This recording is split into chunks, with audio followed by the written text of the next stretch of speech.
आज ईश्वर की असीम कृपा है और आप भाइयों का साथ है, इसलिए आज के दिन शराब के पहले जहरीले घूंट से दूर हूँ। दोस्तों, मैं पायनियर समूह ऑनलाइन मीटिंग का शुक्रगुजार हूँ कि उन्होंने आज मुझे अपने अनुभव रखने का मौका दिया और विषय भी बहुत सुंदर रखे हैं। अभी विजय भाई जो शेयरिंग कर रहे थे उसी पर से मेरे को याद आया वो। दोस्तों, 20-22 साल मेरे जीवन में शराब रही। ये में काफी पहले आने का मौका मिल गया था, 2010 में मैसेज मिल गया था, लेकिन ये प्रोग्राम को समझने में मेरे को बहुत लंबा टाइम लग गया। हमारे बिग बुक में जो एक वाक्य इसका समाधान है करके चैप्टर है, उसमें एक वाक्य लिखा है, शराबी की मूल समस्या उसके शरीर की अपेक्षा उसके दिमाग में होती है।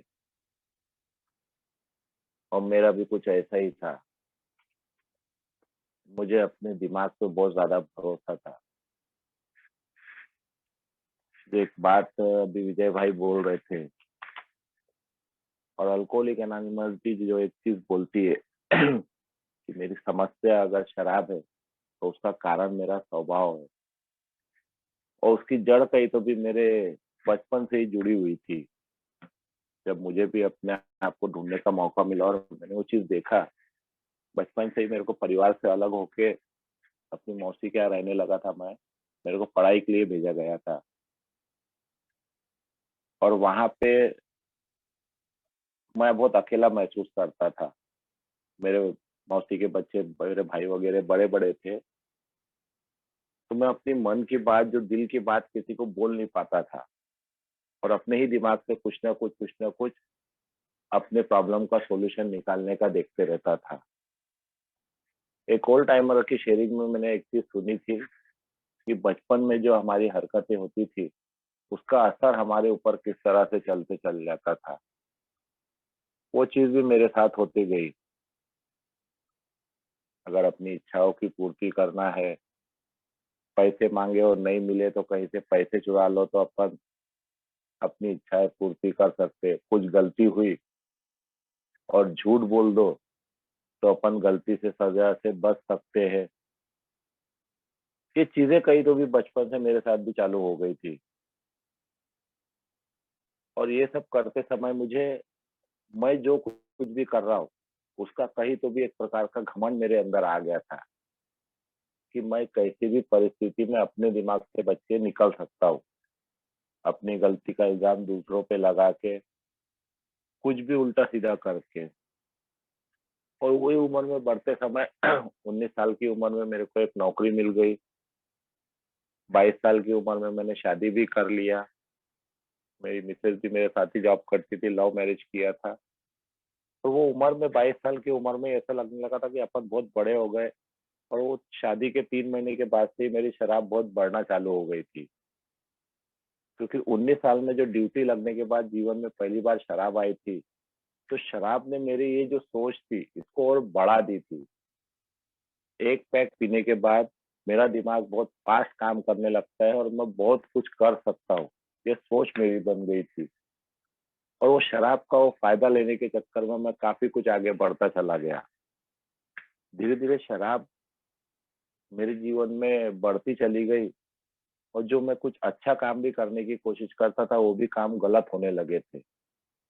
क्योंकि शराब जो मेरे को हर अच्छे बुरे टाइम में मदद करती थी, तो मेरा ये दिमाग ये मानने को तैयार नहीं था कि शराब मेरे लिए प्रॉब्लम बन गई है।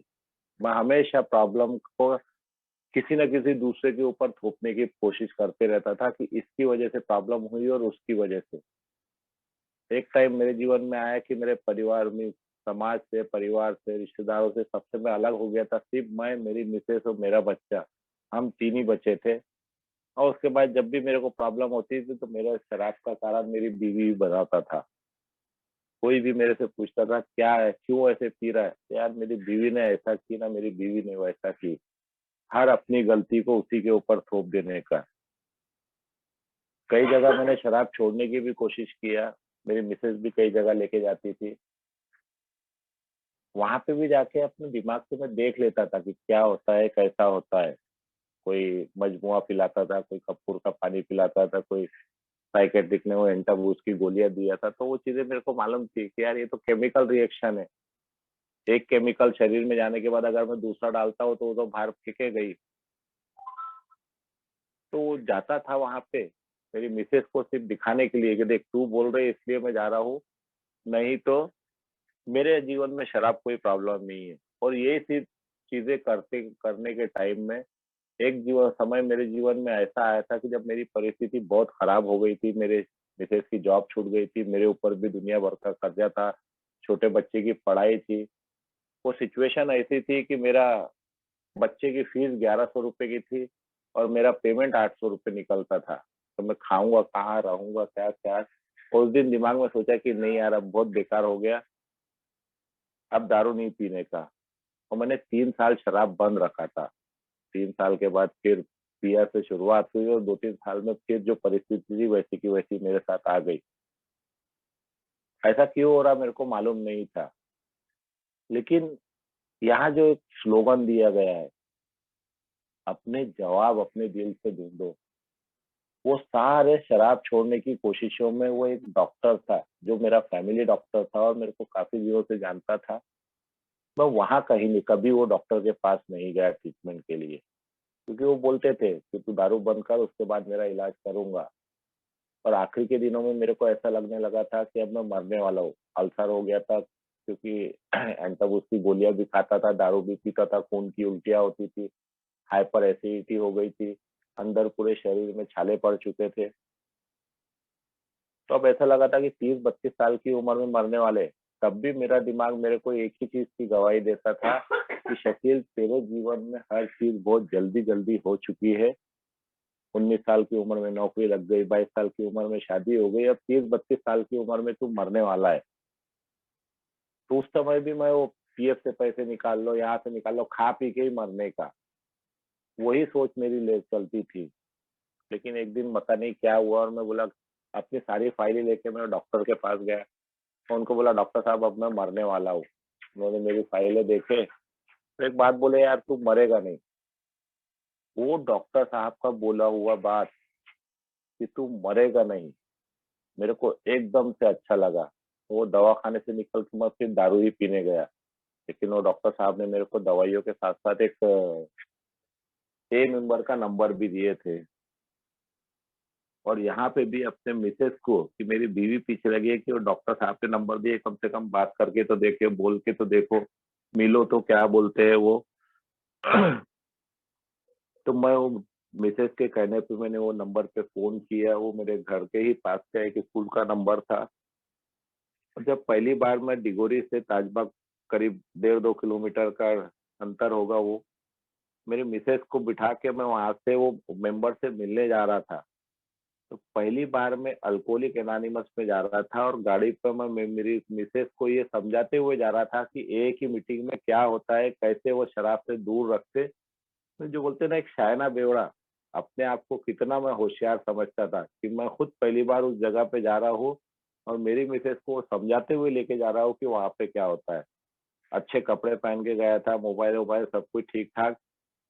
सिर्फ मैं ये दिखाना चाहता था कि मेरे को शराब का प्रॉब्लम नहीं है। मैं सिर्फ देखने आया हूँ, डॉक्टर साहब ने भेजे हैं तो मैं देखने आया हूँ कि यहाँ क्या होता है। और वो व्यक्ति ने जब अपने अनुभव बताया था, वो कहानी कहीं न कहीं मेरे साथ भी मिलती-जुलती थी। वो चीज़ या तो मैं जानता था या मेरी मिसेज़, क्योंकि मैं किराए के मकान में रहता था। साल 2 साल रहने का, दारू पी के धिंगाना करने का, फिर घर मालक भगा देता था, फिर नए एरिया में चले जाने का। तो मेरे बारे में ज़्यादा किसी लोगों को मालूमात नहीं थी, लेकिन मेरी मिसेज़ वो जानती थी। और उसने आखिरी में एक बात बोली कि बहू बोले, आज बोले मैं शराब से दूर रह के एक अच्छा जीवन जी रहा हूँ। वो एक बात मेरे को दिल में कहीं तो भी टच कर गई। यार मैं भी तो अच्छा जीवन जीना चाहता हूँ। बाकी बीमारी क्या है, रिकवरी क्या है, वो चीज़ों से मेरे को कोई लेना-देना नहीं था। और मेरा एक का सफ़र शुरू हुआ। एक ही मीटिंग में आने के बाद भी कहीं तो भी वो दिमाग का चलना और अपना होशियारी लगाना मेरे साथ चालू ही था। 3 महीने के बाद मेरे को एक मीटिंग में शेयरिंग करने को मिला। मैंने डिसीज़ शेयर किया था वहाँ कुछ लोगों ने मेरी तारीफ भी की है कि तूने नया है लेकिन बहुत अच्छे से बीमारी शेयर किया। मेरे को ऐसा लगने लगा था कि बस अब तो अपने को बीमारी पूरी समझ गई, अब अपन भी अलग अलग जगह जाके शेयरिंग किया करेंगे। धीरे धीरे वो चालू हुआ मेरा। ए में भी मैं सीखने आने की जगह और 3 महीने के बाद भी सीखने आने की जगह सिखाने आने की भूमिका में आ गया था। अब बड़े मेंबरों से, जो सीनियर मेंबर है, ओल्ड टाइमर है, उनके साथ में रहना, उनसे बात करना, अलग अलग विषयों पे उन पे चर्चा करना, जिस विषयों का मेरे से कोई लेना देना भी नहीं रहता था। कहीं पे भी कुछ भी सुनी हुई चीजों को और उसको रट के वो कॉपी पेस्ट वाला काम करता था मैं। जो सीनियर मेंबरों से बात सुन लेता था, अपनी शेयरिंग में खड़े होके वो चीजें बताने लग जाता था। ऐसा लगता था वो 4 लोग आके बोलते थे, अरे वाह वाह! वो अंदर से बहुत अच्छा लगता था मेरे को। 6 महीने के बाद मैंने फिर उसमें अपना दिमाग लगाना चालू किया। मेरी मिसेज़ को बोला कि तू अपने सोसाइटी से मेरे को लोन उठा के दे दे, मैं अपना कर्जा खत्म कर दूँगा और अपन एक ही मीटिंग करेंगे और अच्छे से रहना चालू कर देंगे। मेरी मिसेज़ को भी लगा कि शायद ये आदमी 6 महीने से मीटिंग वीटिंग जा रहा है, अभी सब ठीक चल रहा है, तो उसने भी वो चीज़ दे दी मेरे को। उस समय जो मेरे स्पॉन्सर थे और मेरे ओल्ड टाइमर थे, उन लोगों ने मेरे को उसी समय रोके थे कि शकील ज़्यादा जल्दबाज़ी मत कर, जो परिस्थिति है, जैसी परिस्थिति है, उसी में रहने को देख।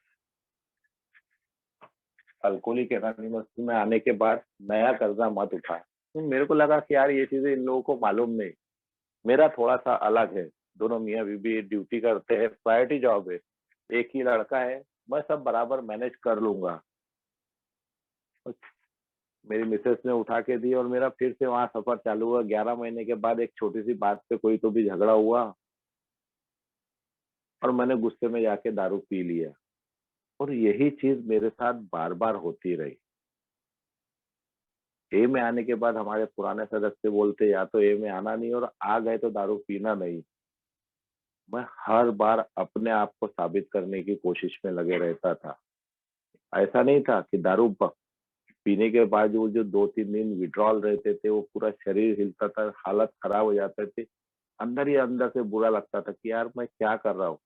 मेरा मन उस चीज़ को वो बोलता था कि इतना अच्छी जगह मिली है, इतना अच्छी सब चीज़ें मिली है, लेकिन वो जो 3 दिन, 4 दिन के बाद मेरा हर बार की वो चीज़ रही है, 3 दिन मेरे वो विथड्रॉल चलते थे और चौथे दिन जैसे ही मेरे शरीर में खाना गया, मेरे सोचने का ढंग ही चेंज हो जाता था।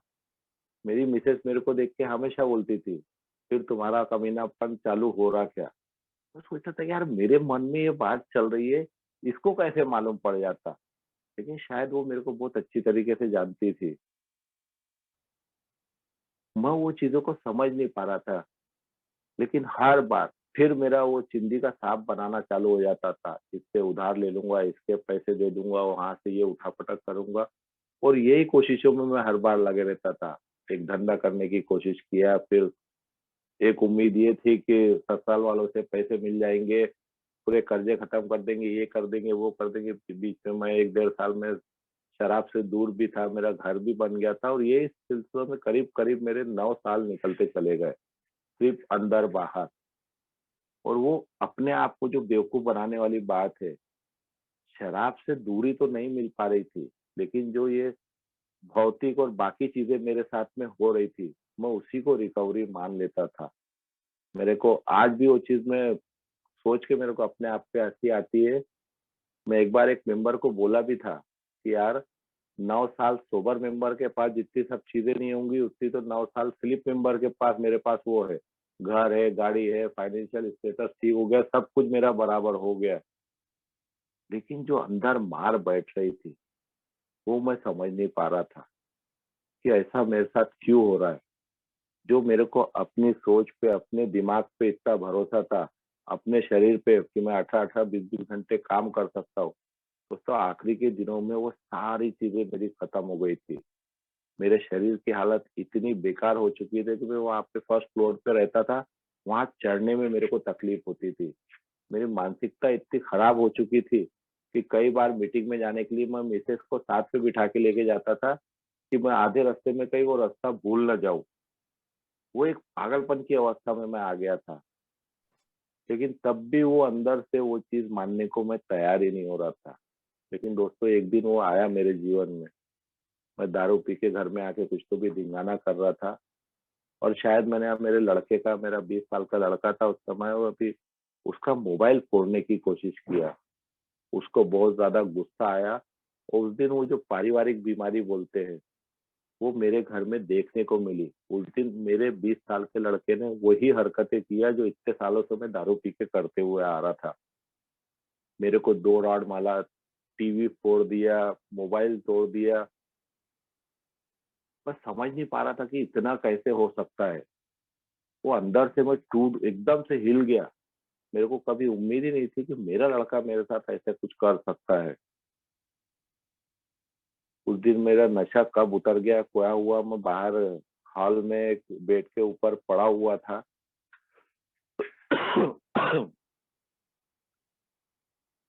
सवेरे मेरा लड़का तैयार होके आया। वो रात में जो मेरे दिमाग में चल रहा था, मेरे लड़के ने मारा, अब उसका मोबाइल फोड़ूंगा, उसका कॉलेज बंद करवा दूंगा, उसको गाड़ी नहीं दूंगा, ये वो सिर्फ दिमाग में नेगेटिव विचार मेरे चल रहे थे। उतने में ही वो सवेरे मेरी मिसेस ने मेरे लड़के का हाथ पकड़ के लेके आई, और मेरा हाथ उसके सर पे रखने लगा है। बोले ये एक नौकरी ढूंढने जा रहा है, आज इसका इंटरव्यू है, इसके सर पे हाथ रख दो। मैंने गुस्से गुस्से में हाथ तो रख दिया। ये करीब 23-24 नवंबर 2019 की बात है दोस्तों। और मेरे को खुद अच्छा नहीं लग रहा था कि यार वो जो एक मेरे अंदर ही अंदर एक द्वंद चल रहा था कि दिल की मानो कि दिमाग की मानो, कि क्या करूं क्या नहीं। और वो 1-1.5 महीना मैं एक ही मीटिंग में फिर से आना चालू किया। अंदर बहुत डर भरा हुआ था, किसी का सामना नहीं कर पा रहा था। और मैं 7 बजे के बाद मीटिंग में आता था, और जैसे ही मीटिंग खत्म होती थी मैं भाग जाता था। ये सारी चीजें मेरे साथ चल रही थी। और वो 25 नवंबर से 14 जनवरी तक के, 14 जनवरी को मेरा जन्मदिन रहता है दोस्तों। 14 जनवरी को रात को 12 बजे मेरी मिसेस और मेरा बच्चा मेरे लिए केक लेके आए। मैंने बोला उनको, क्या अभी भी तुम मेरा जन्मदिन मनाने चाहते हो क्या? और उस दिन मेरी मिसेस और मेरे बच्चे ने दोनों ने मेरे को पकड़ के रोए, और मेरे को एक ही बात बोल रहे थे कि हमको तुम्हारी जरूरत है, तुम हमारे लिए बहुत जरूरी हो। उस दिन दोस्तों वो दिमाग में जो कुछ भी इतने दिन से मेरे बच्चे के ही विरुद्ध मेरे मन में चल रहा था, अपने ही परिवार के विरुद्ध मेरे मन में चल रहा था, मैं अंदर से टूट गया। शकील तू किसके खिलाफ साजिश से कर रहा है? तेरे दिमाग में किसके खिलाफ तू फितूर भर रहा है? ये भी तो तेरे अपने ही है, तेरे ही परिवार है। तू जिनको वो मानता है वो तेरा भला ही चाहते हैं। और दोस्तों शायद वो मेरा पहला दिन होगा कि जब मैं इतने सालों से अपने दिल की आवाज, अपने मन की आवाज को दबा के रखा हुआ था, सिर्फ अपने दिमाग के भरोसे चलता था। पहली बार मेरा दिमाग बोले कि नहीं, इन लोगों की गलती नहीं है, गलत सिर्फ तू है।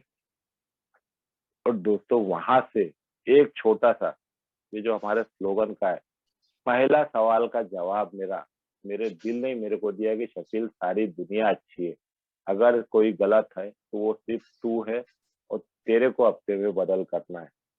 और दूसरी बात, अगर ये बदल कहीं हो सकता है तो एक ही मीटिंग और एक के 12 कदमों के द्वारा ही हो सकता है।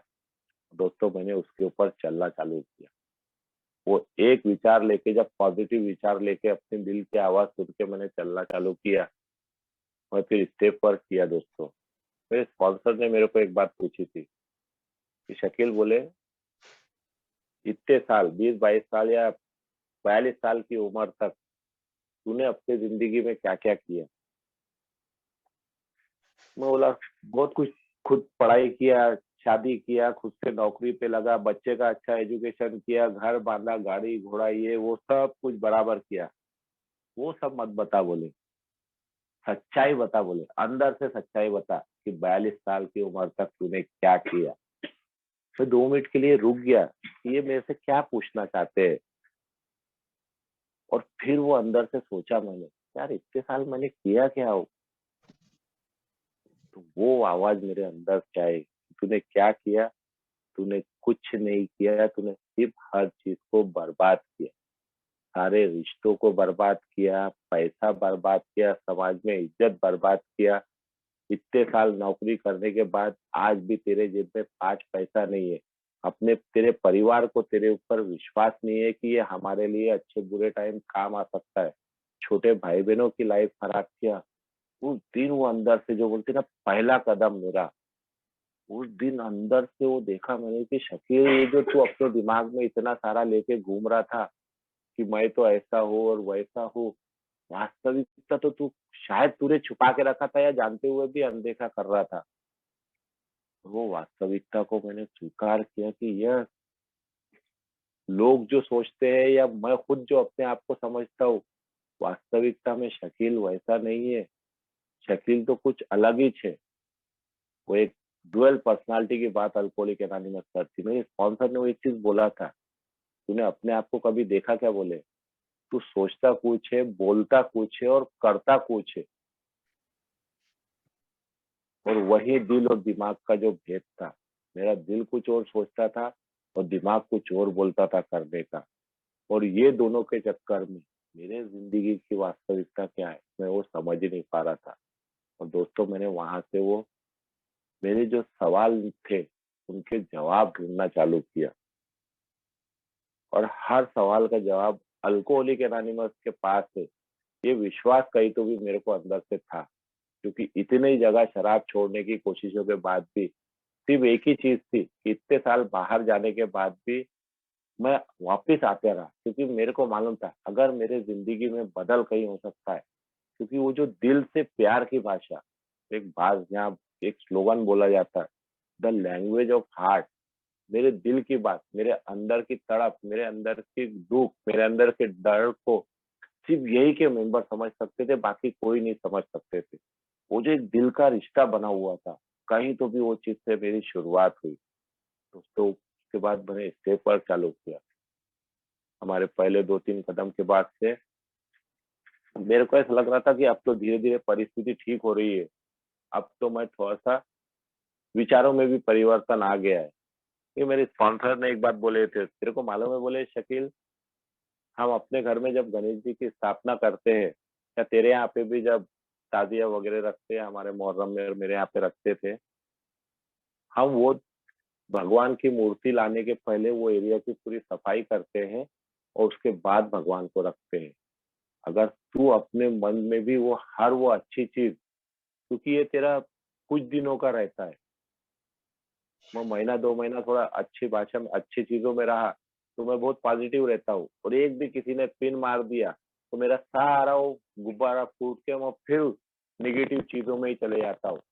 और दिन रात फिर वो हर वो बुराइयों के बारे में सोचते रहता था। तो वो तेरे को काम करना पड़ेगा। और मेरे वो जो दिमाग का जो मेरे विचार थे, उसको बदलने के लिए मेरे लिए वो चौथा कदम जब मैंने लिखना चालू किया, तब मेरे को मेरे अंदर की ही वास्तविकता मेरे सामने समझ में आई। मैं कितना वो चीज हो चुका था। अपने ही परिवार, मेरी माँ के प्रति गुस्सा, मेरी बीवी के प्रति गुस्सा, मेरे भाई बहनों के प्रति गुस्सा, मेरे लड़के के प्रति गुस्सा, मेरे पिताजी जो मैं मर चुके हैं कई साल पहले, उनके प्रति मन में गुस्सा, सारों के वो रीजन मन की लिस्ट निकाला। उन्होंने क्या क्या किए वो सारा लिखा।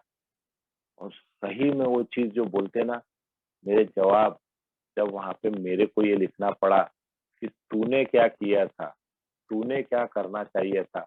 और वो बड़ी ईमानदारी से आत्मजीवन की खोजबीन जो बोली जाती है चौथे कदम में, वहां मैंने दिल से सच्चाई से जो मेरी थी गलती वो सब लिखा।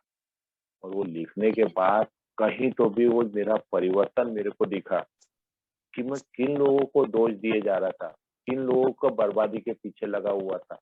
सारा सब कुछ तो करने वाला मैं ही छूँ।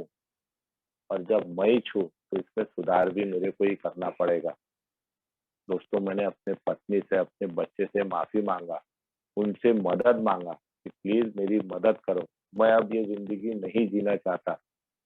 और वो टाइम पे वो 3 महीने का जो लॉकडाउन लगा हुआ था, वही टाइम पे जो मेरे जीवन में ये सब चीजें हो रही थी। मेरा चौथे कदम का वो एक चीज बोलते हैं ना, दिमाग काम करते। मैंने कई मेंबरों से सुना हुआ भी था कि वो चौथे कदम की बुक छुपा के रखना, किसी को दिखानी चाहिए, कुछ नहीं होना चाहिए। एक दिन मेरी मिसेज को बोला हम घर में ही है, बोला देख मैं अपना चौथा कदम लिख रहा हूँ तो तू मेरे टेबल के आसपास मत आना। मेरी मिसेज हंसी मेरे तरफ और मेरे को बोले कि तुम उतना ही लिखोगे जितना तुमको होश में याद है। मैं तो तुमको वो भी जानती हूँ कि तुमने दारू के नशे में और क्या क्या हरकतें की है, तो तुम जितना लिखोगे नहीं उससे ज्यादा तो मैं तुम्हारी गलतियां बता दूंगी बोले। तो वो जो एक डर था कहीं तो भी मेरा वो निकला कि हाँ यार, मैं जब तक होश में रहता था उतना ही मेरी चीजें मेरे को याद रहेंगी। लेकिन जब मैं ब्लैकआउट स्टेज में चल जाता था या मेरा नशा बहुत बढ़ जाता था, कब मैंने किसको क्या बोला, किसके साथ क्या हरकतें की, ये तो मेरे को याद ही नहीं है। ये तो मैं तो दूसरे दिन ढूंढना पड़ता था कि मैं कैसे आया, क्या हुआ, किससे झगड़ा किया, किसको क्या बोला। वो सारी चीजें तो वो लोग होश में रह के सब देखते थे। तो वो कहीं तो भी मेरा डर निकला और उसके ऊपर वो मेरा देखने का नजरिया बदला। मैंने जो दिमाग में मेरे आज भी वो दोस्तों कई चीजें करते समय एकदम से विचार आता नहीं, ऐसा नहीं ऐसा करने का, लेकिन मैं पट से रुक जाता हूँ। क्योंकि वो जो छोटी छोटी चीजें चलना, मैंने अल्कोहलिक एनोनिमस में जो बताई कि धीरे धीरे उसके ऊपर काम करना चालू कर, एकदम से तेरे जीवन में बहुत बड़ा परिवर्तन आने वाला नहीं है। मैंने अपनी गलतियों को ढूंढा। मेरा पैसा मेरा बहुत बड़ा प्रॉब्लम था। अगर मेरे पास पैसा नहीं रहा तो मैं बहुत डरा हुआ रहता था, घबरा हुआ रहता था। और अगर मेरे पास थोड़ा सा पैसा आ गया तो मेरी सोच ही बदल जाती थी। मेरे को ऐसा लगता था कि वो बस टाटा बिरला जैसे ही है, मैं बिल्कुल टाटा बिरला ही हूँ। और उसके बाद दोस्तों मैंने पहली बार जो बोलते हैं ना दिल की आवाज सुनी। अभी शायद मेरी आवाज बड़ी होगी। मैंने अपनी गलतियां ढूंढ के अपने प्रॉब्लम पे काम करना चालू किया। मैंने पैसों का व्यवहार अपना अपनी मिसेज के हाथ में दे दिया। वो चीज मेरे को बहुत घबराहट, मेरे मन में मेरा दिमाग हमेशा वो डर डर रहता था कि ये मेरे को 5-5 10-10 रुपए के लिए परेशान करेगी। एक बार इसको पेमेंट दे दिया तो ये मेरे को खर्चे के लिए देगी नहीं। लेकिन बोला नहीं, अब जो भी हो जैसा भी हो, अब मेरे को सही रास्ते पे ही चलना है। और दोस्तों पैसे का व्यवहार उसके तरफ दिया। अपने हर काम में अपने परिवार के लोगों से पूछना चालू किया। जो हर डिसीजन मैं ही लेने वाला, मैंने क्या करना चाहिए, कैसा करना चाहिए। एक टाइम जो मेरा लड़का अपनी पढ़ाई छोड़ के नौकरी ढूंढने के पीछे लगा था, हम तीनों ने डिसीजन लिए कि नहीं, अब तू सिर्फ पढ़ाई कर, आगे का जो भी है हम देखेंगे। उसने वापस अपनी पढ़ाई की तरफ आगे बढ़ा। लॉकडाउन के बाद थोड़ा फाइनेंशियल कंडीशन खराब हुई। वो टाइम में बाकी के तरफ भी मेरे को लगा। मेरा एक छोटा भाई है दोस्तों, लॉकडाउन के टाइम उसकी नौकरी चली गई और उसको फिर बाहर एक फ्लाइट में एक जगह काम करने का वो मिला। तो 250 रुपये में 12 घंटे उससे काम होता था। वो 15 दिन ही उसने काम किया होगा, वो 15 दिन में भी 4 बार बीमार पड़ गया। एक दिन मेरी माँ मेरे को बोले कि अपने लड़के के लिए इतना सब कर रहा, बोले तो अपने भाई के लिए नहीं कर सकता क्या।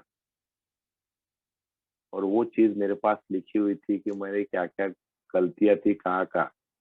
अंदर से मेरे दिल की आवाज आई कि यार अभी यही टाइम है शकील, आज तू बड़ा भाई होने का वो अपना फर्ज अदा कर सकता है।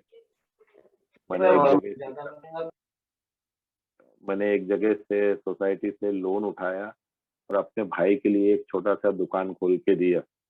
उसकी इंस्टॉलमेंट भी थोड़ी बहुत आती थी, वो मैं वो अपनी अफोर्ड कर सकता था।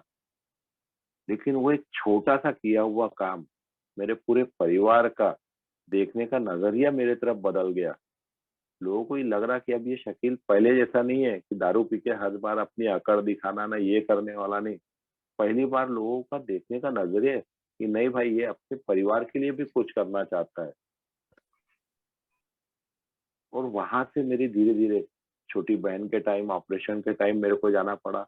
क्योंकि ये चीजें अब मेरे को समझ गई थी कि मेरे दिमाग को ऐसा लगता था कि बहुत सारा पैसा कमा लो, लोग इज्जत करने लगेंगे, ये करने लगेंगे। बाद में ये चीज समझी मेरे को कि यार मेरे पास बहुत सारा पैसा भी आ गया तो बस करूंगा क्या।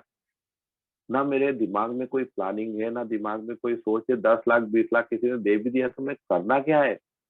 मेरे लिए तो जो मैं 25-30 हजार रुपये पेमेंट का पाता हूँ उसी का मैं बहुत अच्छे से हिसाब लगा सकता हूँ। वो 10 लाख एकदम से आ गए तो मैं कुछ सही करने वाला नहीं हूँ। मैं सिर्फ वो पैसों को उल्टे-सीधे कामों में उड़ाने ही वाला हूँ।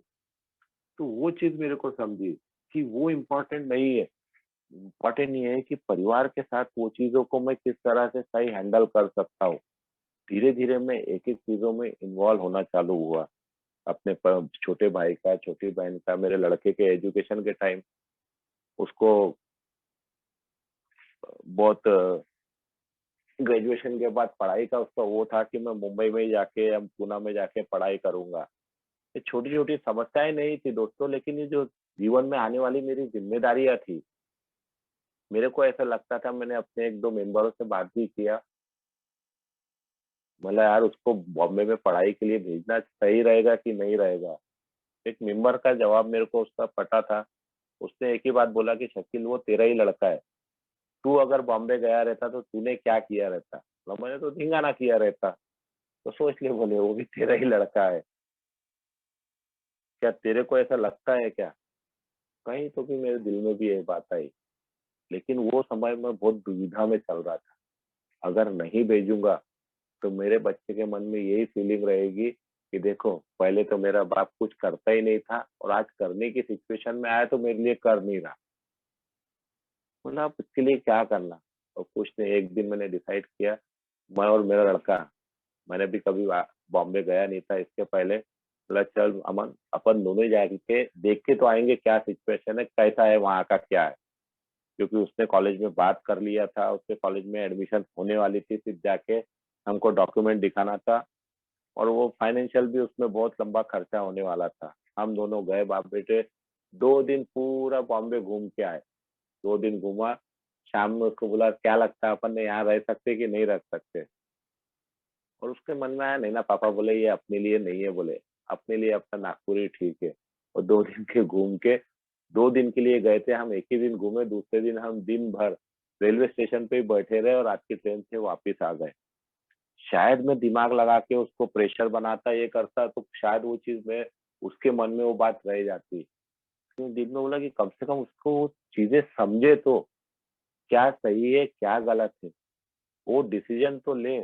और उसके बाद दोस्तों नागपुर में आज अच्छे अच्छे कॉलेज में उसका एडमिशन हुआ और वो अपने पढ़ाई में आज बहुत खुश है। पहली बार ये जो जीवन में बदल हुआ, प्रॉब्लम जो अल्कोहलिक एनोनिमस बोलती, स्वार्थी और आत्म केंद्रित, अंदर ही अंदर, थोड़ा-सा खुल, अंदर की बातें बाहर निकाल, तेरे मन में क्या है? क्योंकि मेरा प्रॉब्लम क्या था दोस्तों, मैं किसी से नफ़रत भी करता था तो बता नहीं पाता था और किसी से प्यार भी करता था तो बता नहीं पाता था। हर चीज़ अंदर ही अंदर दबा के रखता था। और अपने ही मन से ये सोचते रहता था कि इन लोगों ने वो समझ जाना चाहिए। चाहे मैं सही कर रहा हूँ या गलत कर रहा हूँ, मैं सिर्फ़ तुम लोगों के लिए ही कर रहा हूँ। आज वो चीज़ें समझी कि जो सही है वही सही कर। तू ₹1 की चोरी करेगा तब भी वो चोरी छे, तू 1 लाख की चोरी करेगा तब भी चोरी छे। तू अपने मन पे हाथ रख के, अपने दिल पे हाथ रख के बोल कि तू सही कर रहा है, क्या गलत कर रहा है। और उसके लिए ये स्टेप वर्क का या जो मैं अपने प्रोग्राम पे काम करना चालू किया, वो चीज़ें मेरे को समझी। शायद आज भी मेरे डिसीज़न लेने में प्रॉब्लम होती है, लेकिन अल्कोहलिक एनोनिमस का जो प्रोग्राम ने वो मेरे को दिया है, 10वें कदम और 11वें कदम में, हर थोड़ी-थोड़ी देर के बाद इन्वेंटरी लेना, हर थोड़ी-थोड़ी देर के बाद अपने आप को ढूँढना, उन चीज़ों के लिए प्रार्थना करना, वो मैंने करना चालू किया दोस्तों। धीरे-धीरे फाइनेंशियल स्थिति ठीक हुई, परिवार की स्थिति ठीक हुई, जो ड्यूटी के लेके मन में डर था कि मेरे को निकाल देंगे, ये कर देंगे, मन में क्योंकि वो मेरा काम भी वैसे ही रहता था। मैं ड्यूटी पे जाता था, तो उल्टे-सीधे कामों में लगा रहता था। पहली बार दिल की आवाज़ आई कि यार ये यहाँ से तेरा परिवार चलता है, तेरी रोज़ी-रोटी है और तेरे को करना ही क्या है? सिर्फ 8 ही घंटे काम करना है ना, क्या इतना भी मैं ईमानदारी से नहीं कर सकता क्या? वो काम का देखने का मेरा नज़रिया बदला। मेरे को पिछली बार ही एक अवार्ड भी मिला गया और इस साल फिर मेरे को एक दूसरे अवार्ड के लिए मेरा नॉमिनेशन गया है। नहीं वो बदल मैं अपने आप में देख रहा। क्या कर रहा कुछ भी एक्स्ट्रा मैंने जितना जो था सब कुछ परिस्थिति ऐसी है, वैसे ही परिवार, वही ड्यूटी, वही समाज, वही मेरे साथ के लोग। जी मैंने अपना सोचने, अपने देखने का नज़रिया बदला। हमारे पुराने सदस्य बोलते परिस्थिति नहीं मन स्थिति बदलो।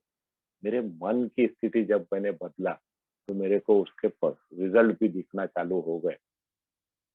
और वैसे ही एक-एक चीज़ों में वो लागू करना चालू किया। तो तब ये बीच में शराब बंद होने के बाद वो खर्रे का मेरे साथ बहुत चल रहा था। खर्रे का प्रॉब्लम, छाले आना, खाना बराबर नहीं होता था, सीने में जलन होती थी। मैं कई बार सोचता था कि यार खर्रा बंद कर देना चाहिए, लेकिन वो कहीं तो भी रुक नहीं पा रहा था मैं।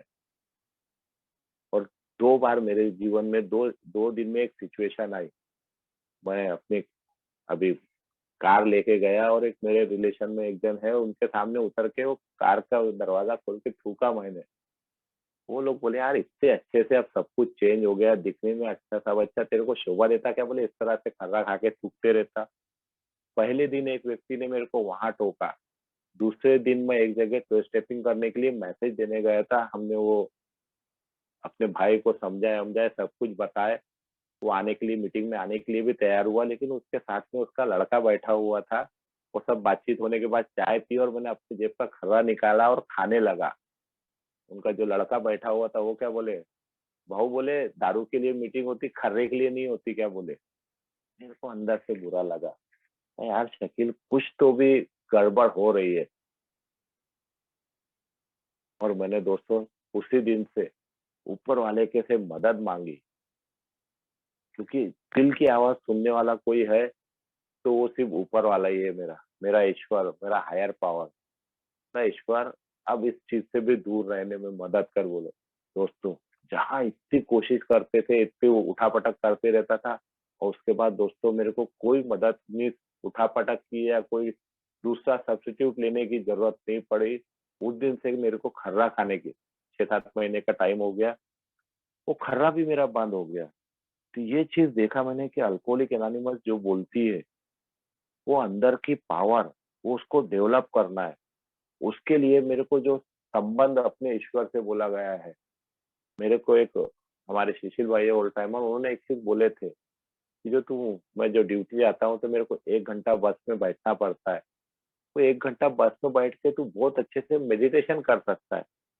मैंने कई बार पहले कोशिश किया, मेरे से नहीं जमा, लेकिन आज वो चीज़ें मेरे को मालूम है कि वो चीज़ें मैं कर सकता हूँ। सवेरे 8 बजे ड्यूटी से आते समय या सवेरे 5 बजे जाने के टाइम पे वहाँ आँखें बंद करके बैठ के अंदर ही अंदर वो सोचते रहता हूँ कि क्या सही है और क्या गलत। क्योंकि आज भी पूरी तरीके से सब कुछ सही हो जा रहा है ऐसा नहीं है। कई ऐसी चीज़ें हैं जो पलट-पलट के वापस आती है। अब अभी थोड़ी-सी परिस्थिति बदल गई, थोड़ा-सा फाइनेंशियल स्टेटस ठीक हो गया, थोड़ा दिखने में ठीक लगने लगे, तो कुछ जो पुराने कॉन्टैक्ट थे, वो भी आना चालू हो गए थे। एक मन में आवाज़ आई कि साला यार सही है कि गलत है? लेकिन फिर से वो जो बोलते ना, समस्या आई तो अपने ही 2 मिनट रुक के, वो हमारे यहाँ एक स्लोगन है, थिंक, थिंक, थिंक, 3 बार विचार कर।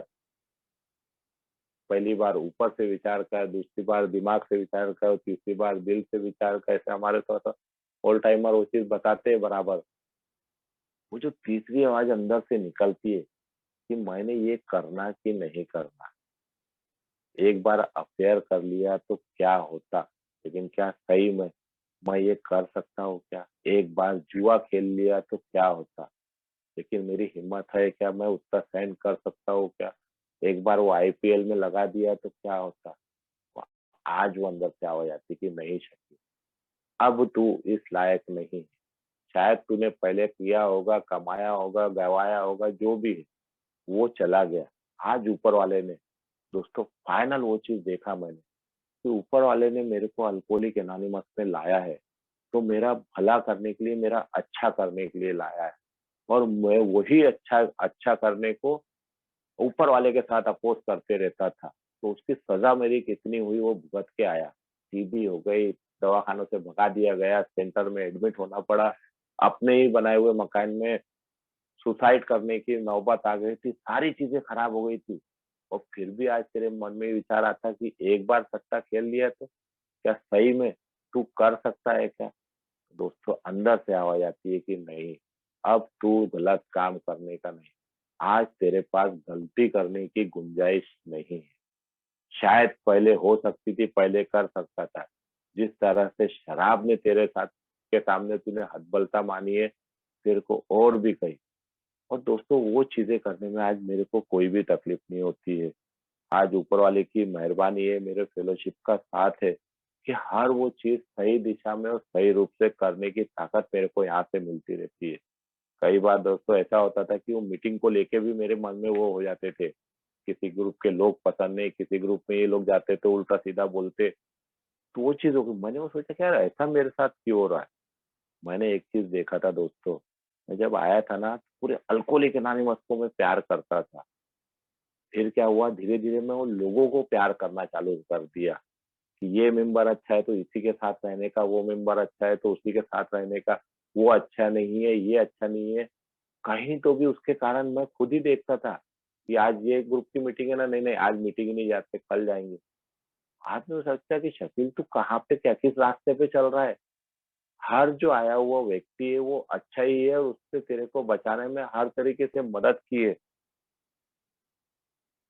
पूरी अल्कोहलिक एनोनिमस जो है वो अच्छा ही है।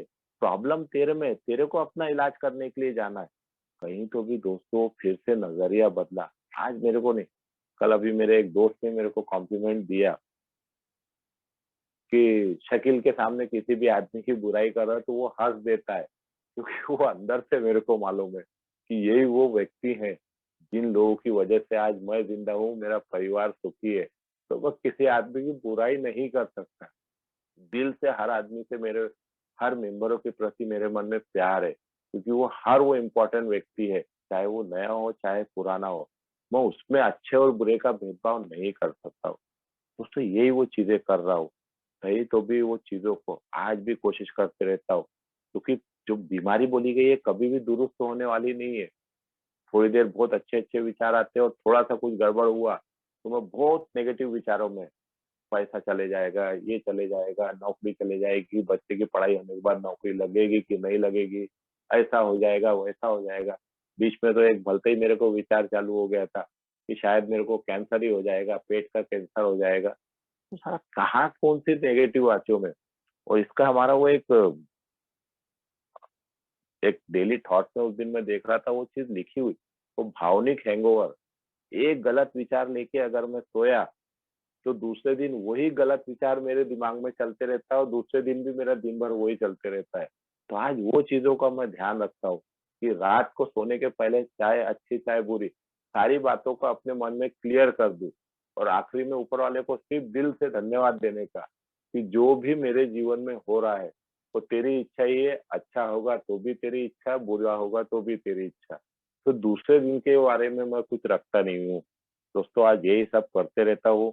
इसलिए आज जो बोलते हैं ना, शराब से दूर रह के एक बहुत ही सुंदर जीवन और मैं विजय भाई का खास धन्यवाद देना चाहता हूँ, कि ये विषय जो उन्होंने दिए, शायद मैं इस पे अनुभव बराबर शेयर कर पाया कि नहीं कर पाया मालूम नहीं।